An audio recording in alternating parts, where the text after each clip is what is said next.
Welcome back, Leisure Freaks. Today on Horror Talk, I am going to be talking about everything horror and everything you need to know horror in the last 2 months. This is a new segment I'm going to be doing once a month, just so I can create more horror fans or bring them to my horror fan army, you know what I'm saying? So I want to start off with the movies I think you should watch this month. Number one being Freaky. Freaky is a movie made by Christopher Landon, written and directed. He also did the Happy Death Day movies, which you've probably seen if you're a horror fan, and Scout's Guide to Zombie Apocalypse, which a lot of people don't even realize that he did. The movie stars Vince Vaughn and Kathryn Newton. Kathryn Newton being the young high school girl that's going to be killed by Vince Vaughn's serial killer, end up switching bodies, and they have 24 hours to break the curse and get back in their own bodies, or they're both stuck. Obviously, Vince Vaughn's character would love that. Go take a look. It's a great movie. It's on sale. It's got great kills, one involving a table saw. You're welcome. Number two is Psycho Goreman, PG. I loved this movie. I absolutely loved it. Me and my wife watched it. It's basically an afternoon special.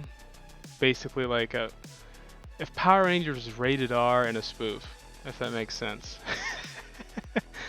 It was a great movie. A lot of good, intense, bloody scenes and just ridiculous fun and horror in all directions. Both Freaky and PG Psycho Gorman are up in the 80s and on Rotten Tomatoes. So go check those out right now. And I'm also gonna have links to all these in the description below, so make sure you check them out. Number three is Willys Wonderland, a movie I cannot wait to see, and I spent $20 to rent it, not buy it. I'm a little upset, but I'll spend $20 other dollars to buy the movie again. So Nicolas Cage, janitor, is stranded, and the owner of Willys Wonderland asks him to come work for him for a night, and he'll fix his car.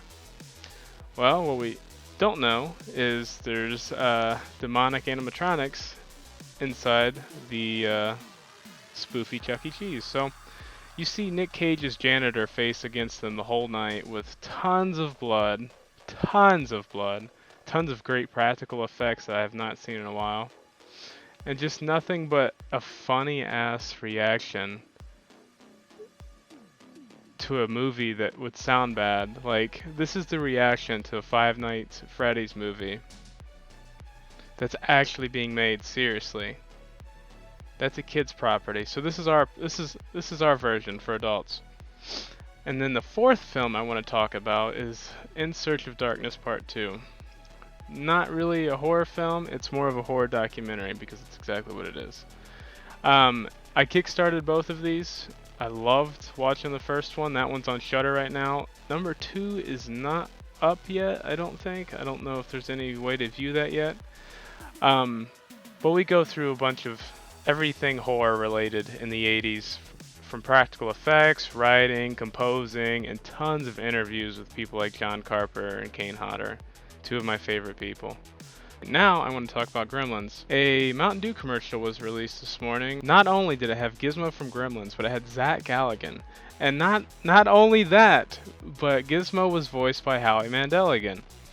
So in the commercial, you see Gizmo looking at the new Mountain Dew Zero Sugar, and he's like, "Oh my!" He's basically like, "Holy fuck, what is this? I want some of this." And Zach Galligan's character Billy is like, "Okay, I'll give you some," and then he starts spitting balls everywhere. And not only do we find out that these two are still doing okay, best buds, but he also has a daughter that has a Mogwai with two mohawks.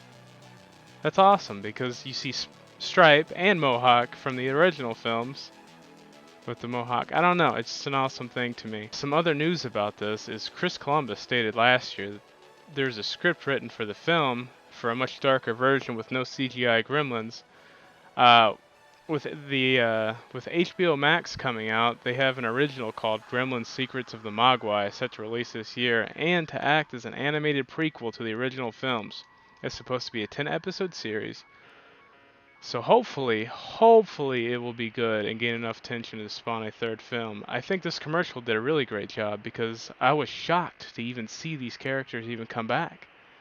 these are those two movies were one of the first horror films I've ever watched, and I've been in love with them forever. So seeing that property used by Mountain Dew was awesome. So thank you so much for giving us that. And I think partially it's probably Warner Brothers trying to promote their fucking miniseries coming out soon, which I'm okay with.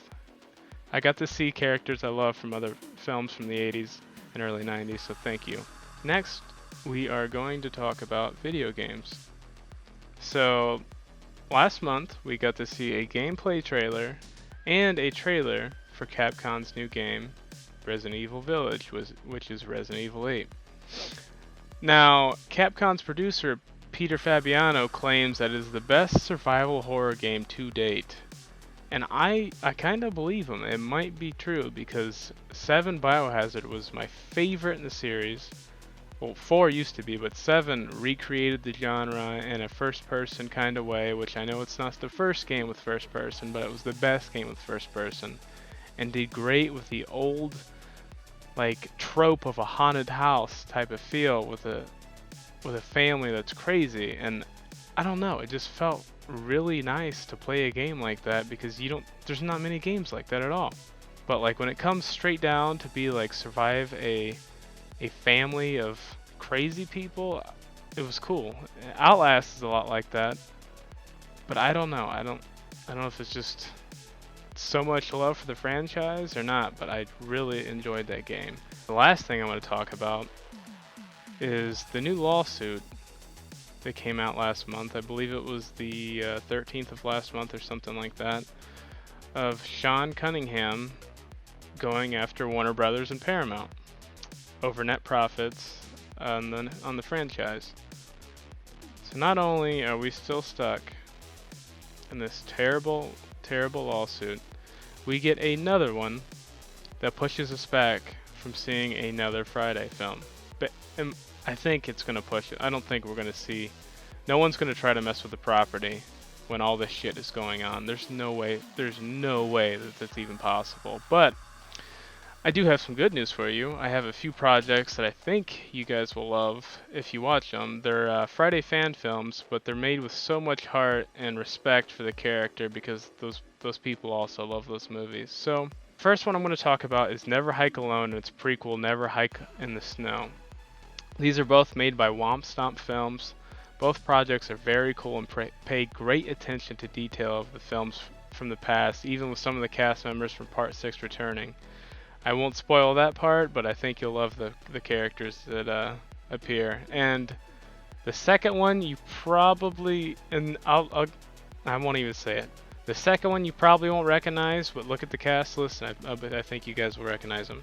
And then the other fan film I want to talk about is Voorhees by Wet Paint Pictures. It's a great full feature fan film with brutal kills and pays homage to the character in all the right ways when it comes to kills, atmosphere, the way he looks. It's just so great. It's a great film. It's like an hour and 39 minutes, so it's like a full feature film. So I recommend you guys going to watch that. It's if you guys love the character, just support these guys, these channels. This is the problem, is big business is controlling these characters, which I understand Sean Cunningham deserves rightfully what's due to him. But when the companies like Paramount, Warner Brothers won't give him money that's supposed to go to him or stuff like that, it hurts the fans. It really does. These people are already rich and have money. It just hurts the fans from seeing what they want to see. So please, please take time to support these channels. And I'll make sure to link them in the description below, because they do a great work, and they're still, like, Womp Stomp is making, I believe, 2 more Never Hikes in the series. So stay tuned for that, guys. Now I want to end the video with thanking you guys so much for supporting me over the last month. I've been on YouTube for a year, and started out, I think I got to 20 subscribers or 26 or something like that, and then I just stopped because I got really, really busy. And a lot of things were going on. I mean, COVID's fucking crazy this year. It was crazy last year. So, thank you guys once again for supporting me. I've gotten up, I'm almost at 300 subs now from the last month and a half.